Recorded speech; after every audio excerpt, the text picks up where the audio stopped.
Assalamualaikum warahmatullahi wabarakatuh. Waalaikumsalam warahmatullahi wabarakatuh. Bismillahirrahmanirrahim. Alhamdulillahi rabbil alamin. Wassalatu wassalamu ala ashrafil anbiya'i wal mursalin Sayyidina Muhammad wa ala alihi wa sahbihi ajma'in. Amma ba'da. Pendengar setia Radio Republik Indonesia Stasiun Surabaya dimanapun Anda berada, dan seluruh peserta tadarus yang hadir, peserta tadarus Al-Quran yang hadir di studio dari Jamiatul Qurra wal Hufadz Sisiran dan Dakwah Kota Surabaya yang berbahagia. Dalam surah Al-Isra, Allah berfirman, "Katakanlah Muhammad, sesungguhnya jika manusia dan jin berkumpul untuk membuat yang serupa dengan Al-Quran ini, niscaya mereka tidak akan dapat membuat yang serupa dengan dia, sekalipun sebagian mereka menjadi pembantu bagi sebagian yang lain." Maha benar Allah dengan segala firman-Nya. Pendengar setia Radio Republik Indonesia Stasiun Surabaya, kembali Abil Malik akan menemani pendengar sekalian di acara interaktif seputar ilmu tajwid. Acara ini adalah hasil kerja bareng antara Jamiatul Qurra wal Hufadz Sisiran dan Dakwah Kota Surabaya dengan Radio Republik Indonesia Stasiun Surabaya. Bisa Anda ikuti acara ini di Pro 199,2 FM atau Pro 4 585 AM di line telepon 031 5346817. Sebelum saya berikan kesempatan untuk pendengar yang ada di rumah bergabung di acara ini, terlebih dahulu saya akan bergeser ke beliau Kiai Ahmad Zulhilmi Ghazali untuk membuka acara ini. Beliau narasumber di acara ini dan beliau pun juga selaku Rais Surya di PCNU Kota Surabaya dan pimpinan di Jamiatul Qurra wal Hufadz. Monggo Yai. Assalamualaikum warahmatullahi wabarakatuh. Waalaikumsalam warahmatullahi wabarakatuh. Alhamdulillahilladzi nazzala al-furqana liyakuna lil'alamina nadhira. Anzalahu bilisanin arabiyyin mubin. أنزله على 7 أحرف والصلاة والسلام على أفصح من نطق بالقرآن سيد السادات سيدنا وحبيبنا وشفيعنا وقرة أعيننا ومولانا محمد وعلى آله وصحبه أجمعين. أما بعد. Kaum muslimin, kaum muslimat, para pendengar Radio Republik Indonesia Stasiun Surabaya di mana saja berada, para peserta tadarus yang berbahagia, marilah kita awali acara kita ini dengan bacaan surat Al-Fatihah. Ala ma nawaina wa ala ma nawa salafus salih wa ila hadratin nabiyil mustafa sayyidina wa habibina wa syafi'ina qurrati a'yunina wa maulana Muhammadin وعلى آله وصحبه وأزواجه وأهل بيته وذريته وأصحابه والتابعين تابعين بإحسان يوم الدين وإلى حضرات الأنبياء والمرسلين والشهداء الصالحين وأهل طاعاتك أجمعين إلى حضرات جميع المفسرين والمحدثين والقراء والحافظين والحاملين وأهل سلسلة القرآن وآخذيهم لهم الفاتحة. أعوذ بالله من الشيطان الرجيم. بسم الله الرحمن الرحيم.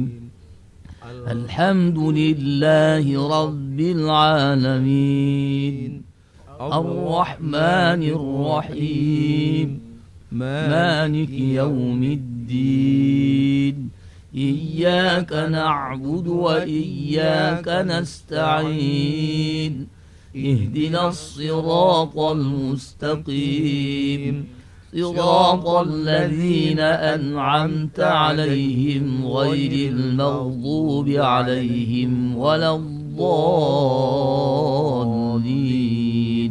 رب اغفر لي ولوالدي آمين.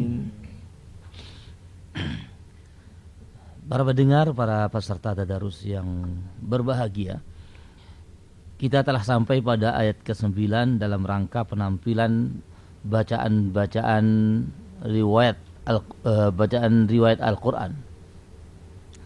Kalau kita memperhatikan riwayat-riwayat yang begitu banyak, kemudian kita mempraktekkan pada ayat-ayat yang ada, tentunya tidak selesai, tidak mencukupi waktu yang ada. Oleh karena itu, yang biasa kami tampilkan dalam prakteknya itu adalah bacaan-bacaan yang sahihah.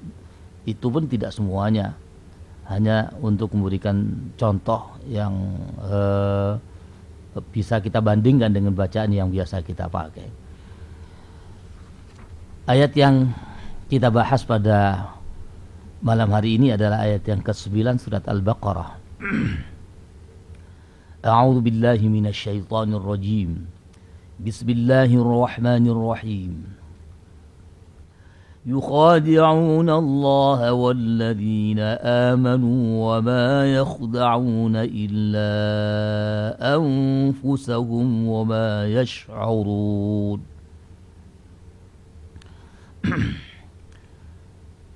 Satu ayat ini, kalau kita melihat perbedaan bacaan dalam riwayat-riwayatnya, itu memang tidak banyak yang berbeda. Tapi kalau kita telusuri ya, riwayat-riwayat yang bacaan yang tidak sahih, yang syadzah, itu terfokus pada kata wa ma yakhda'una. Baiklah, kita memulai dari kalimat yang pertama, yukhadi'una. Kalau pada kalimat ini seluruh ulama qurra, baik yang sahihah ataupun yang syadzah, tidak ada berbeda, semuanya membaca seperti itu.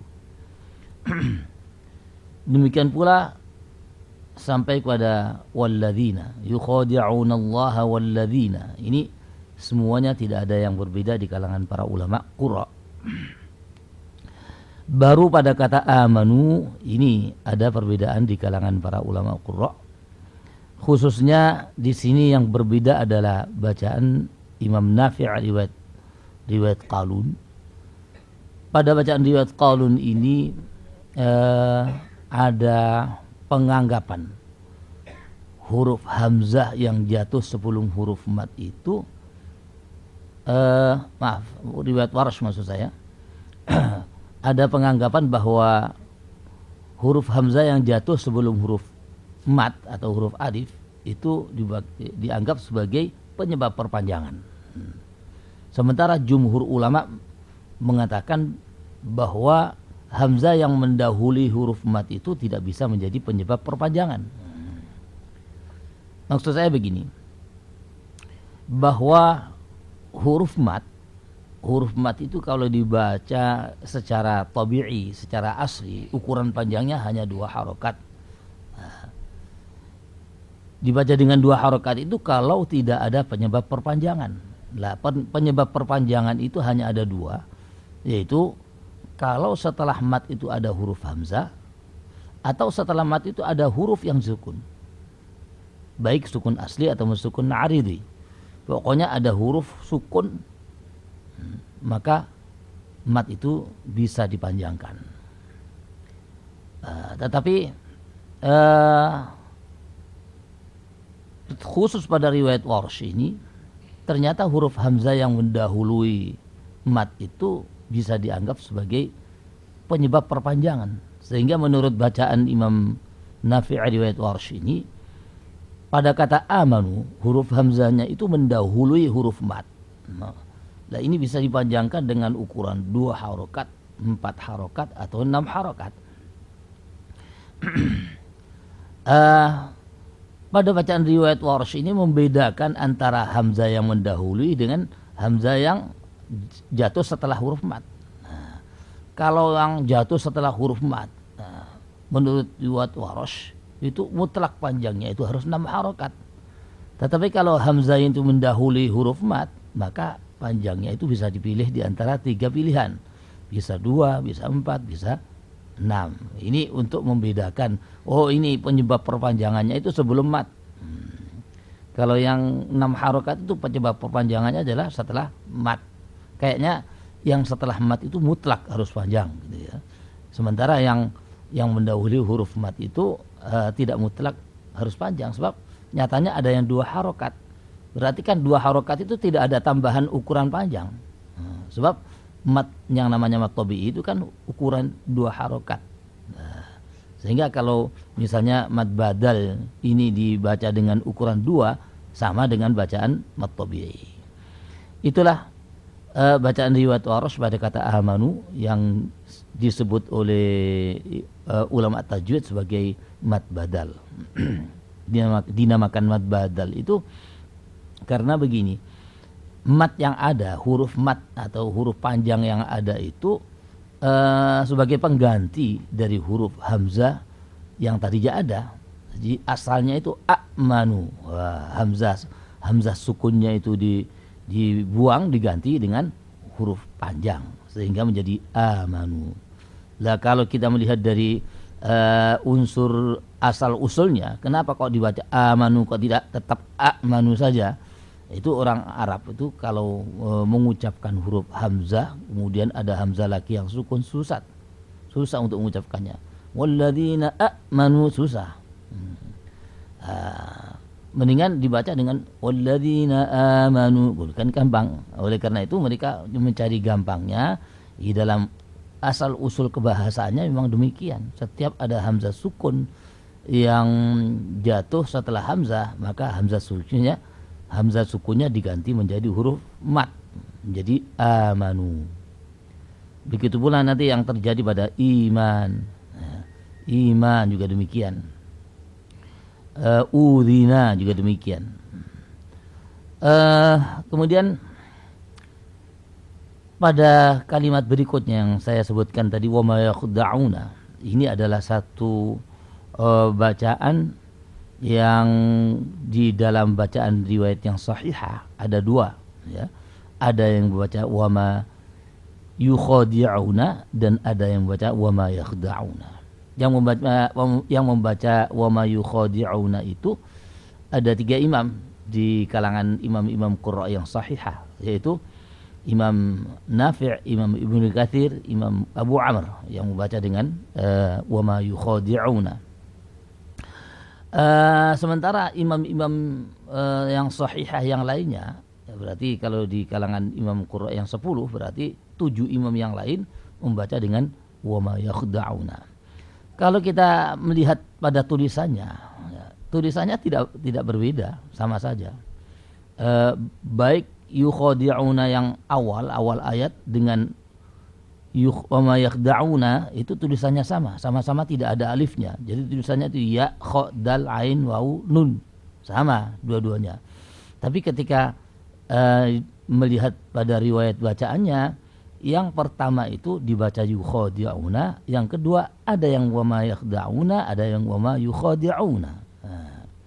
Ini sekali lagi kita mengingat, kita akan ingat kepada pedoman tulisan Al-Quran, yaitu di dalam Rasm Utsmani memang tulisannya seperti itu, tidak ada yang berbeda. Semuanya tulisannya kalimat 2 yukhadi'una itu tadi, itu dua-duanya tulisannya sama, tidak berbeda. Hanya bacaannya yang berbeda karena berdasarkan riwayat. Dan ini pernah saya punya pengalaman pada waktu yang lalu ketika kami membaca ayat ini di depan Ka'batul Musyarrafah. Kebetulan saya membaca dalam rangka takrir gitulah, membaca dengan bacaan riwayat Hafs. Kalau menurut bacaan riwayat Hafs itu kan wa yukhadi'una Allah walladzina amanu wa ma yakhda'una gitu. Begitu saya membaca begitu, ada orang Afrika lewat di depan saya. Begitu mendengarkan bacaan seperti itu, beliau berhenti, langsung menegur. Akhta'ta ya akhi. Kamu salah membaca itu, saudaraku, kata orang Afrika tadi. Saya tanya, yang benar yang seperti apa? Beliau menjawab, wa ma yukhadi'una. Terus karena beliau jawab seperti itu dan saya tahu itu adalah bacaan yang biasa dipakai oleh orang-orang Afrika, maka spontan saya mengatakan terima kasih ya, syukran ya akhi, syukran. Itu aja. Saya memaklumi karena memang di Afrika itu bacaan wa ma yakhda'una itu tidak ada. Mereka membaca wa ma yukhadi'una. Di Afrika secara umum loh ya. Karena di Afrika yang saya katakan secara umum itu tidak termasuk Mesir. Karena Mesir itu walaupun ikut Afrika, bacaan umumnya menggunakan seperti bacaan kita. Kalau yang lainnya seperti Tunisia, Maroko, atau negara-negara Afrika yang lainnya itu umumnya membaca dengan bacaan Imam Nafi'. Ada yang menggunakan riwayat Qalun, ada yang menggunakan riwayat Warash, gitu, dan lain sebagainya. Dan sekaligus pengalaman yang saya katakan ini adalah sebagai bukti bahwa bacaan Al-Quran itu memang berbeda-beda. Yang di Afrika sana bacanya seperti itu, yang di sini bacaan seperti yang biasa kita dengarkan. Lah bagi kita yang belum pernah mengetahui bacaan di Afrika, sekaligus saya mengingatkan itulah bacaan Al-Quran yang sampai sekarang beredar di dunia ini ya. Saat ini di dunia Islam, artinya orang-orang Islam dalam praktekkan bacaan itu tinggal bacaan 4 bacaan mungkin yang masih dipakai. Ada bacaan yang umumnya atau jumhur, itu adalah bacaan Imam Asim riwayat Hafs yang biasa kita pakai. Kemudian ada bacaan Imam Nafi' riwayat Warash, ada bacaan Imam Nafi' riwayat Qalun, ada satu lagi bacaan riwayat Ad-Duri Abu Amr. Nah, ini empat model bacaan ini. Al-Quran ini yang masih dipraktekkan oleh saudara-saudara kita di negara masing-masing.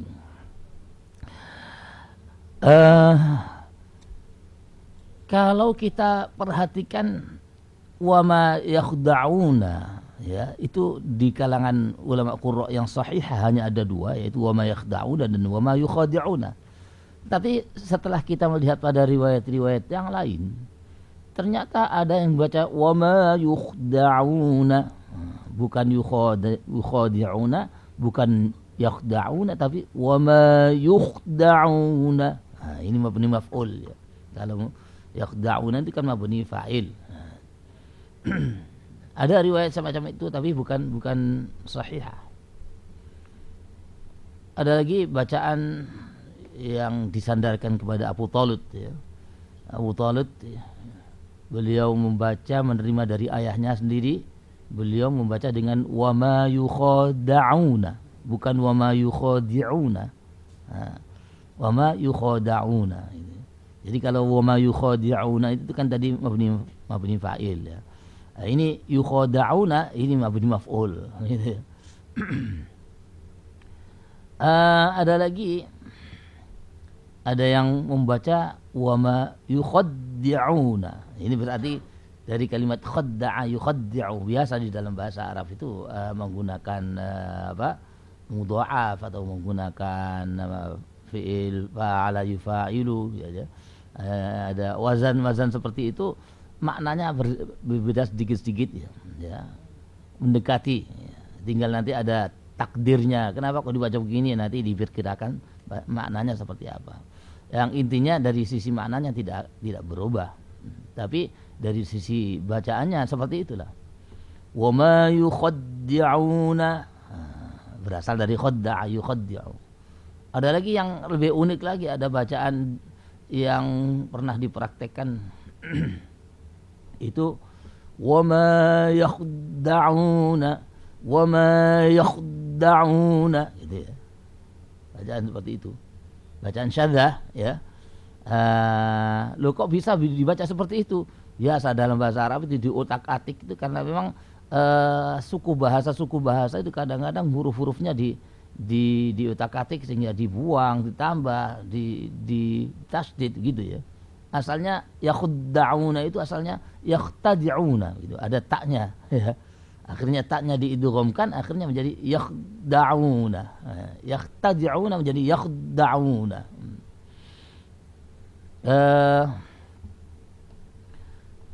Kalau wama yukhadi'una ya. Ada wama kalau yang sahih tadi kan wama yakhda'una illa anfusahum atau wama yukhadi'una illa anfusahum. Ada bacaan wama yukhadi'uhum illa anfusuhum. Ada tambahan menjamak ya. Hum ada anfusuhum bukan anfusahum. Jadi ya kalau dari sisi maknanya akhirnya ya sama juga di otak-atik itu. Ada juga wama yakhaddi'una Ini kalau kita belajar di i'lal, di shoroh itu nanti akan tahu dasar-dasarnya benar apa enggak gitu. Yang jelas ini adalah wajah-wajah alternatif bahasa yang bisa dipertanggungjawabkan. Bahkan ada yang membaca wama yakhadda'una. Kalau tadi kan wama yakhaddi'una. Nah, ini ada yang wama yakhadda'una da dengan di gitu ya. Ada wama yukhdi'una. Beda lagi ini. Wama yukhdi'una. Kalau ini asalnya dari akhda'a yukhdi'u.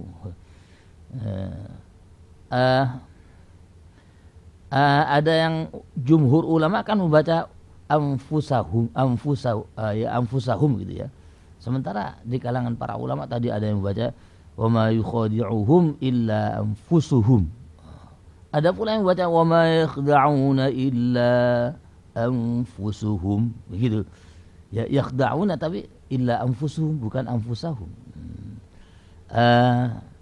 Itulah perbedaan-perbedaan di kalangan para ulama yang tidak masuk pada kategori sahihah. Yang lainnya mungkin illa anfusahum kita sudah pernah membahas bab mat munfasil yang dimana para ulama memang ada yang memanjangkan 2 harokat, 4 harokat, 3 harokat, 5 harokat, 6 harokat. Saya kira tidak usah diulang lagi karena sudah pernah kami sebutkan secara rinci. Saya kira itu ayat yang perbedaan-perbedaan yang ada. Kita perlu menampilkan beberapa model bacaan sebagai contoh untuk kita bandingkan dengan bacaan kita mungkin. Yang pertama mungkin kita akan mendengarkan bacaan riwayat Warsh ya. Riwayat Warsh. Ini siapa ini yang mau praktek? Ini Ustaz Abil mungkin, Ustaz Abil Malik.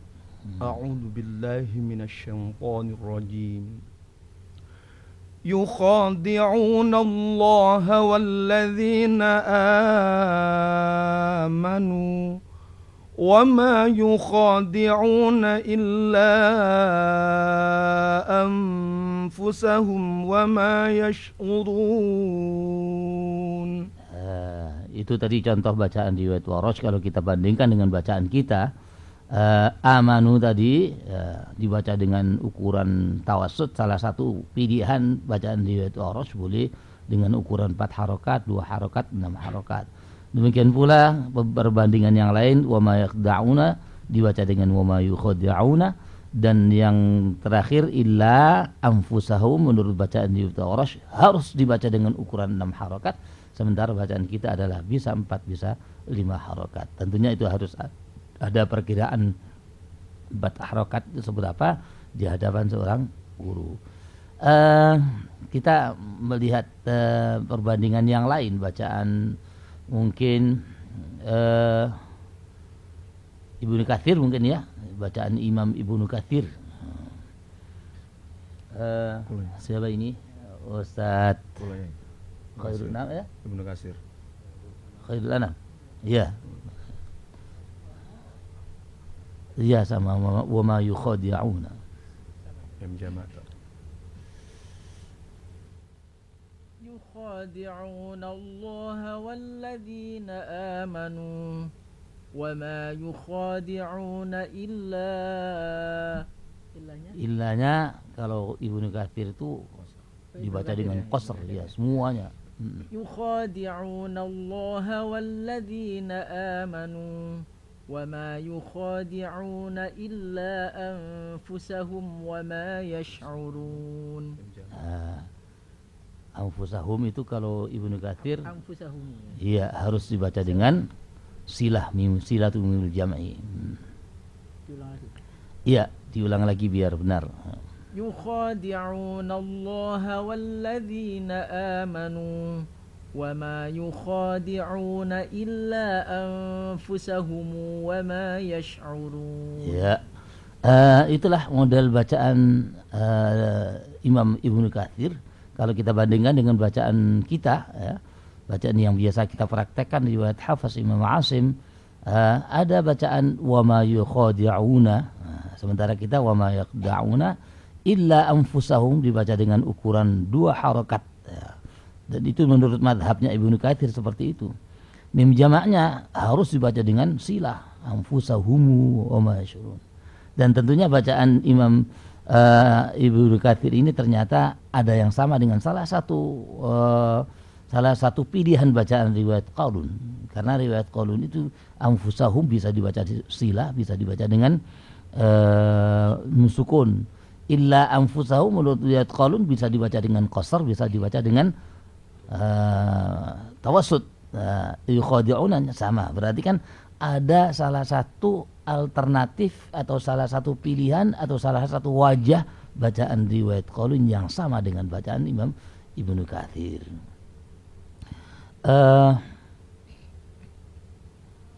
Kalau kita membaca mungkin sekali lagi ya kita praktekkan untuk bacaan riwayat Qalun ya yang mungkin supaya tidak sama dengan bacaan Imam Ibnu Katsir. Ya. Silakan. Siapa ini? Yang tidak sama. Iya. Ustaz Abdul Malik, ya, silakan. A'udzu billahi minasyaitonir rajim. يخادعون الله والذين آمنوا وما يخادعون إلا أنفسهم وما يشعرون. Iya, itu salah satu wajah yang tidak sama dengan bacaan Imam Ibnu Katsir. Demikianlah contoh. Sebetulnya masih ada lagi. Riwayat Qalun sendiri itu bisa 4 wajah ya. Waras juga ada wajah-wajah yang lain. Bahkan Abu Amr ya, juga kalau dipraktekkan juga ada persamaan dengan riwayat Qalun ya. Demikianlah para pendengar, para peserta tadarus, sekedar untuk membandingkan dengan bacaan kita. Sekali lagi saya ingatkan bahwa ini bukan untuk ditirukan, karena menirukan bacaan itu harus langsung kepada seorang guru agar tidak terjadi kesalahan-kesalahan. Karena yang kita tirukan adalah bacaan kalamullah, firman Allah Subhanahu wa taala. Baik pendengar setia, masih dari kawasan Pemuda Surabaya di Ruang Arjuna, saya Abdul Malik akan menemani pendengar sekalian di acara interaktif seputar ilmu tajwid. Anda bisa ikuti acara ini di Pro 1 99,2 FM, Pro 4 585. Saya akan terima penelpon pertama. Assalamualaikum. Waalaikumsalam warahmatullahi wabarakatuh. Oke, Caruslan. Iya. Monggo Caruslan. Langsung pertanyaan. Monggo Caruslan. Ya. Baik-baik nggih. Ya. Tentang lam, huruf membunyikan huruf lam. Nggih. Itu kadang-kadang masih terpengaruh dengan Dialek daerah. logat bahasa daerah atau bahasa Jawa. Itu agak lah gitu. Bagaimana membunyikan huruf lam itu terutama yang lam jalalah Dan sekaligus dengan sifat-sifatnya mohon penjelasan Kiai. Terus sekiranya dalam membaca huruf lam itu yang sesuai dengan aturan. Demikian, terima kasih. Cak Ruslan, terima kasih kembali Cak Ruslan di Probolinggo. Dan saya juga undang yang ada di rumah bisa hadir studio, karena alhamdulillah malam ini hadir Mas Suwarno dari Medoan Semampir yang hadir studio langsung. Cak Ruslan menekan tentang huruf lam, Yai, bagaimana tentang huruf lam ketika diucapkan agar tidak terpengaruh oleh dialek daerah, baik ketika berharakat fathah, kasroh atau dhamma, terutama lam jalalah, Yai, monggo Yai.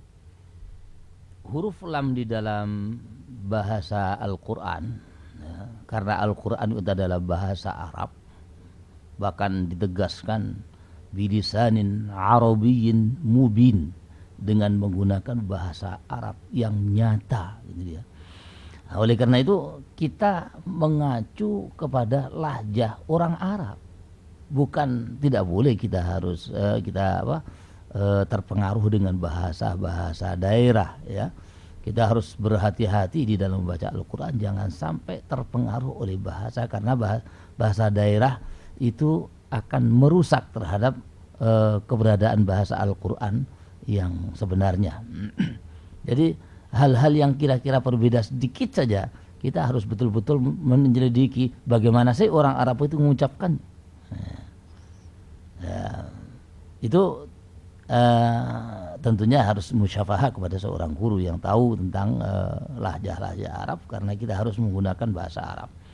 Lam itu kalau di dalam prakteknya itu, kalau bahasa Jawa kan lali aku lah, itu lali, la itu ketipisan, ya, terlalu tipis.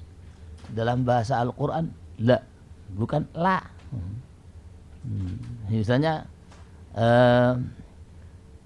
Misalnya kamu diperintahkan kul, makan ini, la, bukan la, bukan begitu, la. Ada suara yang agak tebal sedikit itu.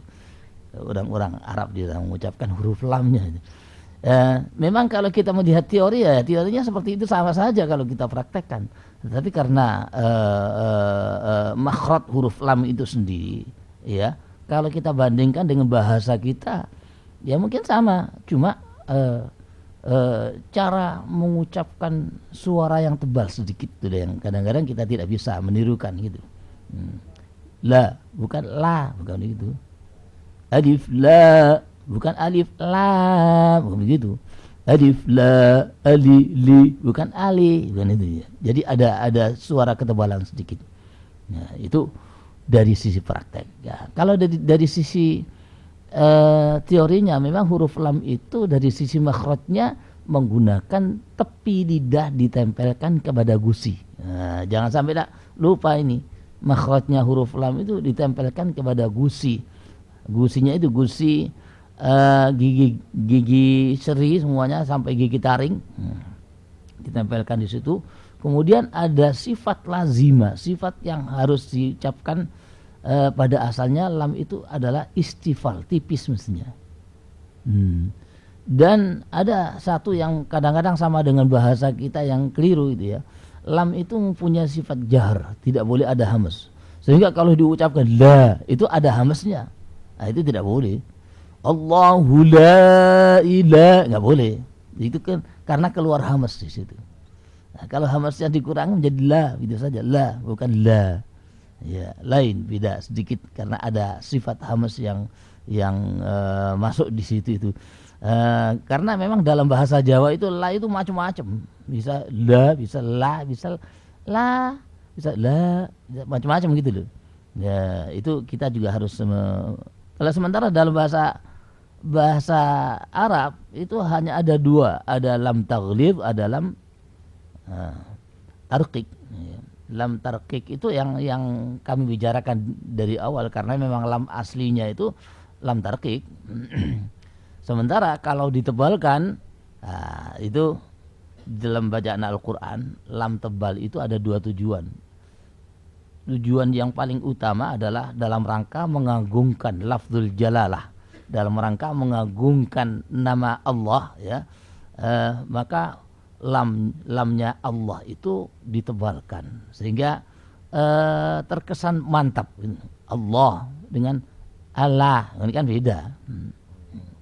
Ya, ini tujuan yang pertama. Tujuan yang kedua, ada penebalan lam itu dalam rangka memudahkan pengucapan karena berdampingan dengan huruf-huruf yang mirip dengan huruf lam. Huruf-huruf yang berdampingan itu tebal, maka lam kalau tidak ditebalkan repot mengucapkannya. Seperti misalnya at-talaqu marratan. Dalam satu lahjah bahasa Arab ada yang sulit. At-talaqu itu sulit. At-talaqu marratan. Nah, itu agak mudah karena apa? Huruf ta yang mendampingi itu mempunyai sifat namanya sifat idbaq. Sifat idbaq itu melekatnya lidah ke langit-langit gitu ya. Sementara lam yang tipis itu tidak didekatkan. Oleh karena itu untuk memudahkan maka lam yang tipis itu dimasuki sifat idbaq sehingga menjadi la gitu. Nah, di samping itu suaranya ditebalkan sehingga mirip dengan huruf ta. Nah, oleh karena itu menjadi tebal. At-talaqu asalnya begitu menjadi at-talaqu marratan. Nah, jadi perpindahan dari huruf lam tipis menjadi huruf lam tebal itu mengalami dua perubahan, yaitu perubahan sifat isti'ala, sifat istifal menjadi isti'ala, perubahan sifat infitah menjadi sifat itbaq.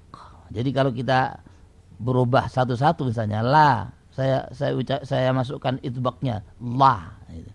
Kalau saya kembalikan lagi lam tipis lagi, lam yang infitah lagi, kita masuki isti'alanya saja. Jadi la ya, la gitu ya. Kalau hanya isti'alanya saja. La, Allahu Akbar itu kan karena ada satu sifat yang belum masuk. Kadang-kadang orang mengucapkan Allah itu karena satu sifat saja yang masuk sehingga mengucapkan Allahu Akbar. Lah ini belum tebal yang sebenarnya, belum taglid itu. Atau sebaliknya kadang-kadang ada yang mengucapkan Allahu Akbar itu karena tidak ditebalkan. Ya. Nah, jadi ada dua yang perlu diperhatikan. La diitbaqkan dulu, baru kemudian diisti'alakan sehingga menjadi Allah begitu. Itu ya lam jalalah. Sementara kalau lam-lam yang masuk pada huruf-huruf yang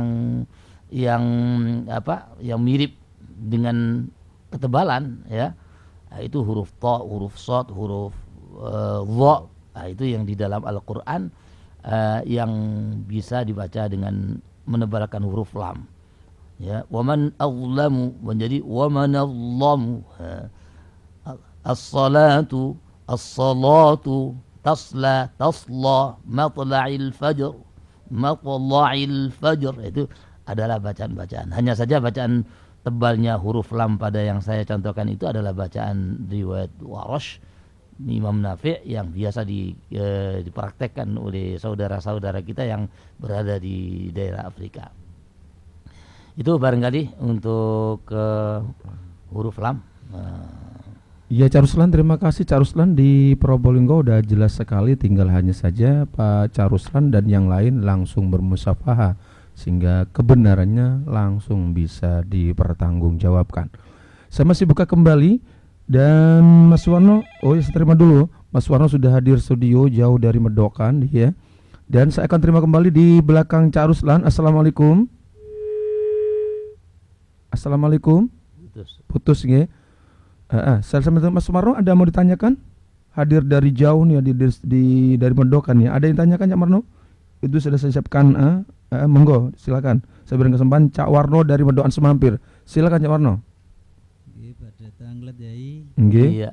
Huruf H niku dos pundi nglafataken keranten kadang azan niku kan asyhadu alla ilaha illallah. Matur nuwun. Iya. Mas Suwarno dari Medokan Semampir dan memang langsung hadir studio. Jadi ruang Arjuna penuh sekali dengan pendengar yang ada yang datang langsung ya. Tentang huruf H. Huruf H itu pundi ya cara yang benar cara mengucapkan termasuk sifat-sifatnya monggo ya. Iya. Pertanyaan dari Pak Suwarno ini sangat penting bagi kita. Karena pengucapan huruf H di dalam Al-Quran itu ternyata berbeda sedikit Ada perbedaan sedikit, tapi itu penting di dalam pengucapan huruf H di dalam bahasa Al-Quran. Kita sering mengucapkan huruf H, yang padanannya huruf H itu kan H dalam bahasa kita. Misalnya kita mengucapkan harus, itu ternyata ada perbedaan sedikit. Walaupun di dalam bahasa Indonesia sendiri itu H itu bermacam-macam. Ada kadang-kadang makhrajnya tidak sama. Seperti katakan kalau orang-orang Sunda mengucapkan H itu H, itu agak ke atas sedikit makhrajnya. Ada yang mengucapkan H itu sudah masuk ke dalam, sudah ke pangkal tenggorokan, tetapi sifatnya kurang gitu ya. Itu huruf bahasa kita itu rata-rata bahasa Indonesia lah, bahasa haknya Indonesia itu rata-rata kurang dari sisi hamesnya atau kurang tepat makhrajnya. Ada makhrajnya kurang tepat, ada yang hamesnya yang kurang tampak hamesnya itu. Hamesnya kurang menghembuskan. Yang namanya hames itu kan nafasnya itu lepas, ya, lepas lewat pada makhrajnya. Kita tahu makhrajnya huruf H itu kan di dalam. Ya. Ketika nafas itu lewat pada makhrajnya, itu dinamakan sebagai hames. Dalam bahasa kita huruf H itu sering hamesnya itu yang tidak ada. Apalagi kalau dalam keadaan sukun terletak di akhir misalnya, maka praktis dalam bahasa kita itu hilang. Seperti kalau kita mengucapkan kata sekolah gitu saja ya, sekolah. Ketika seorang ditanya, dari mana kamu? Oh, sekolah. Gak mungkin dia akan menjawab sekolah, gak ada. Padahal dalam bahasa Al-Quran harus ada seperti itu. Sekolah, nah, itu ada hentakan untuk mempraktekkan hamesnya itu, lewatnya nafas pada makhrajnya itu. Demikian pula dalam keadaan berharokat, sering juga kurang hamesnya, itu bahasa kita. Oleh karena itu, kalau kita mengucapkan huruf H dalam bahasa Al-Quran, harus nafasnya itu betul-betul dilepaskan ya, sehingga melewati pada makhrajnya huruf H itu. Dalam bahasa Arab huruf H, bahasa Al-Quran lah, bahasa Al-Quran itu huruf H itu dianggap sebagai huruf khafi, huruf yang samar. Kenapa kok disebut sebagai huruf samar?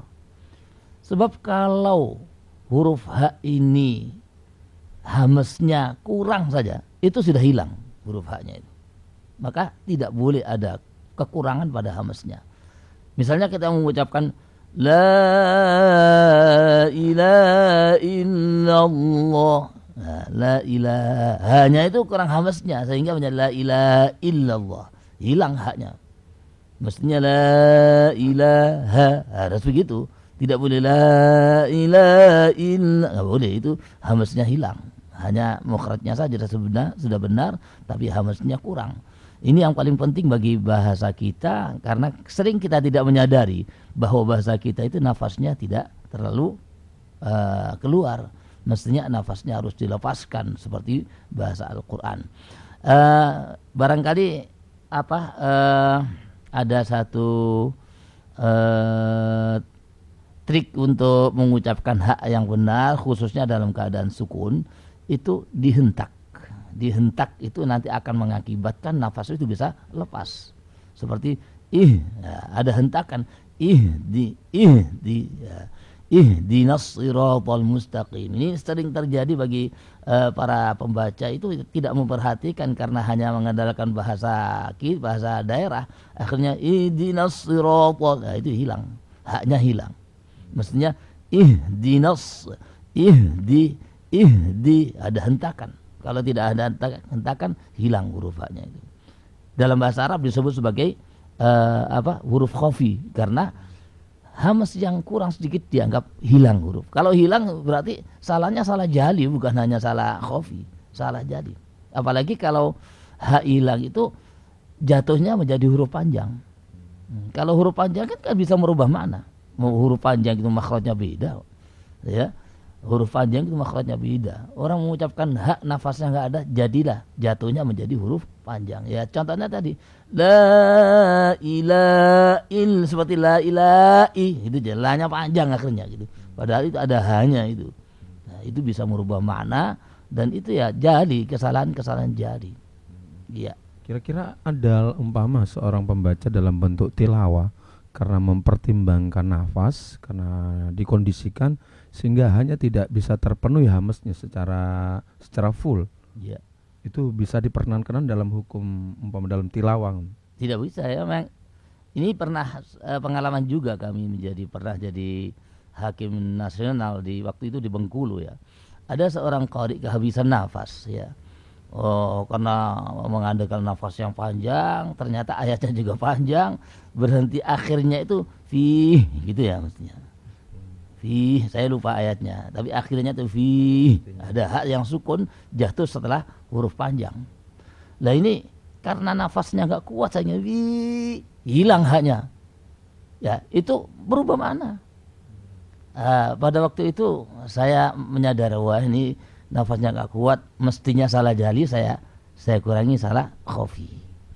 Ternyata ada hakim yang sedaerah dengan qori itu tidak mengurangi sama sekali. Terus ada sidang penentuan. Ini kenapa kok yang dari Jawa Timur ini menyalahkan? Saya ungkapkan alasan-alasan yang ada bahwa memang huruf H itu ada hamesnya. Kalau sudah hamesnya tidak ada, untung saya kurangi hanya satu, mestinya jali itu menurut aturan tajwid yang sebenarnya adalah jali, tapi itu khafi. Itu pun akhirnya enggak masuk ke peserta yang saya maksudkan tadi, enggak masuk dalam final gara-gara fihi itu diucapkan fi, hilang haknya. Baik, terima kasih untuk Mas Warno ya, udah datang dari Medoan, dan itu catatan juga untuk kita semua ya, bahwa begitu huruf harus diucapkan sesuai dengan haknya huruf.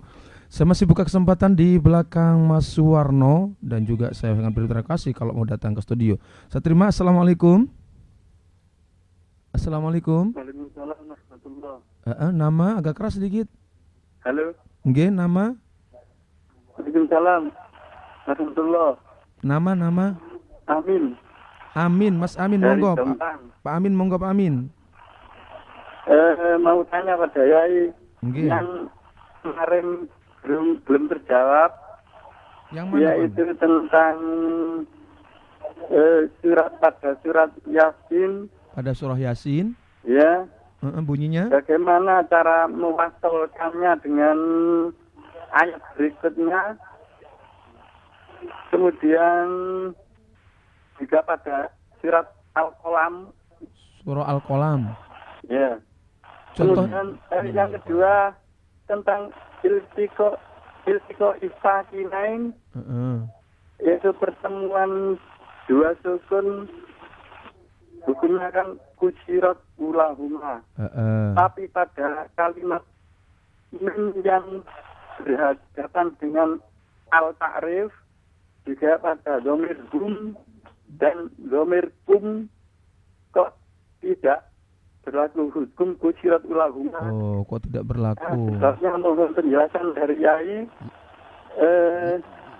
Yang terakhir Terima kasih. Kami ucapkan sebelumnya. Pak Amin, sebentar tahan dulu. Yai mau bertanya. Pak Amin. Assalamualaikum warahmatullahi wabarakatuh. Iya, waalaikumsalam warahmatullahi wabarakatuh. Pak Amin di Jombang. Saya sampaikan terima kasih telah ikut bergabung di acara ini, walaupun ada pertanyaan yang belakang belum sempat terpahami. Monggo yang ada dulu Yai. Iya.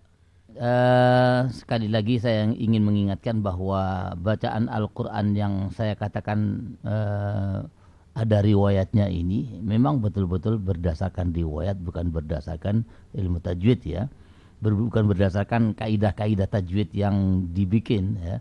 Kalau memang berlawanan dengan kaidah yang tajwid secara dasar, ya tajwidnya yang diarahkan, tetap riwayat yang harus kita pegang gitu. Seperti di sini menurut kaidah umum, kalau ada nun sukun misalnya bertemu dengan huruf wawu atau bertemu dengan huruf ya yang terpisah kalimatnya, itu secara umum, kaidah umum harus dibaca dengan idgham, seperti may yaqulu miwaqa, itu adalah satu aturan umum di dalam ilmu tajwid. Walaupun ada perbedaan, ada yang baca dengan idgham bi gunnah, ada yang baca idgham bila gunnah, tapi dalam kaidah ilmu tajwid seperti itu. Lah ini tidak berlaku pada kalimat yasin. Nah, ini kan ada nun sukun, dan tanwin nun sukun sin. Ya. Nunnya sin itu ya, itu ketika dibaca wasal dengan wal Qur'anil Hakim. Nah, ini kan mestinya menurut kaidah nunnya itu harus idgham pada huruf wawu. Apakah itu idgham bi gunnah atau idgham bila gunnah, pokoknya mestinya menurut kaidah harus idgham. Tapi di dalam riwayatnya, menurut bacaan riwayat Hafs dengan Thariq Asy-Syatibiyah, itu Yasin wal Qur'anil Hakim itu dibaca dengan izhar, ya. Dibaca dengan izhar. Berbeda dengan alif lam mim Allahu la ilaha illa huwal hayyul qayyum yang pada awal surat Ali Imran. Itu kan memang seluruh ulama ya, seluruh ulama qurra tidak berbeda, semua riwayatnya seperti itu. Nah kalau di sini tidak. Yasin wal Qur'anil Hakim ini menurut bacaan riwayat Hafs dengan Thariq Asy-Syatibiyah yang biasa kita pakai, tidak boleh diidghamkan, tetapi diizharkan. Yasin wal Qur'anil Hakim, seperti itu. Tetapi kalau kita melihat pada bacaan riwayat Hafs sendiri dengan Thariq yang lain, ya, di kalangan Thariqnya Thayyibatun Nashr, itu ada yang mengidghamkan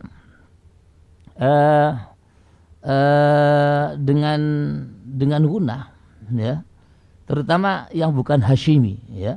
Jadi Thariqnya riwayat Hafs itu ada yang kelompoknya Thariq al-Hashimi, termasuk Syatibiyah ini masuk pada kelompoknya al-Hashimi.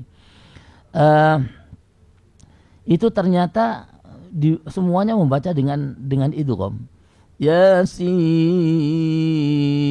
wal Qur'anil Hakim. Nah, seperti itu dibaca dengan idgham. Begitu pula yang terjadi pada nun wal qalami, itu satu madhab, ya. Jadi gandengannya kalau Yasin wal Qur'anil Hakim dibaca idgham, maka nun wal qalami juga dibaca idgham bi gunnah. Gitu ya. Jadi nunnya dipanjangkan dulu. Wal qalami.